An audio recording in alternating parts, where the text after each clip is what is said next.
Fi-triq is-Sepp jew kif inhu magħruf aħjar il-bypass ta' l-Imrieħel kienu tilfu ħajjithom żewġ tfajliet żgħar lura f'Awwissu tal-2005.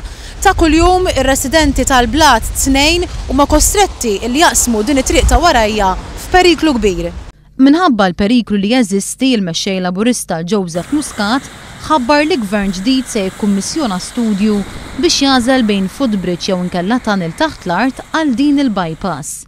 Ma nixtiequx li jkun hemm xi accident ieħor serju qabel ma ssir ma tinstab soluzzjoni. Għalhekk qegħdin nagħmlu l-pledge tagħna li fl-iqsar żmien possibbli nallokaw il-fondi sabiex fl-inħawi hawnhekk ta' triq is-Sepp ikun hemm konnessjoni bejn iż-żewġ naħat, iridu nistudjaw il-possibilità kemm ta' underpass kif ukoll ta' footbridge.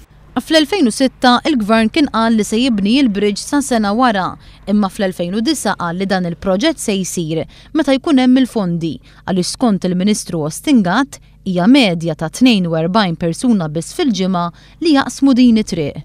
Joseph Muscat fakkar kif il-membri parlamentari tal-Gvern fuq dan id-distrett ivvutaw kontra mozzjoni li ressaq il-Partit Laburista f'Ottubru tal-2010 biex isir il-proġett tal-konnettività.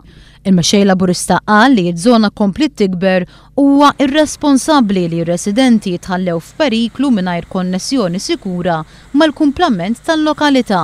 Minsin ħafna jagħmlulna xi ħaġa l-awtoritajiet jew lights jew tunnel jagħmlu xi ħaġa minsin hawnhekk m'hawn xejn madwarna m'għandniex minn fejn nixtru hekk ma jafx isuq. Forsi taqsam għan-naħa l-oħra ta' ħall-qormi? Iva. Jien ma nsuqx. Dik il-biċċa jien ninqeda b'ċertu nies, fimta, biex immur anke ġieli xiri u kommedi sewwa għax total loss aħna minn sien hawnhekk. Dik hija l-biċċa.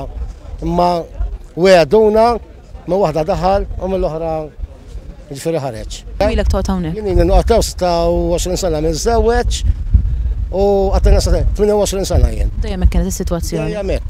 Dejjem hekk kienet aħna issa nbilli għamel dak il-ħaddet hemmhekk.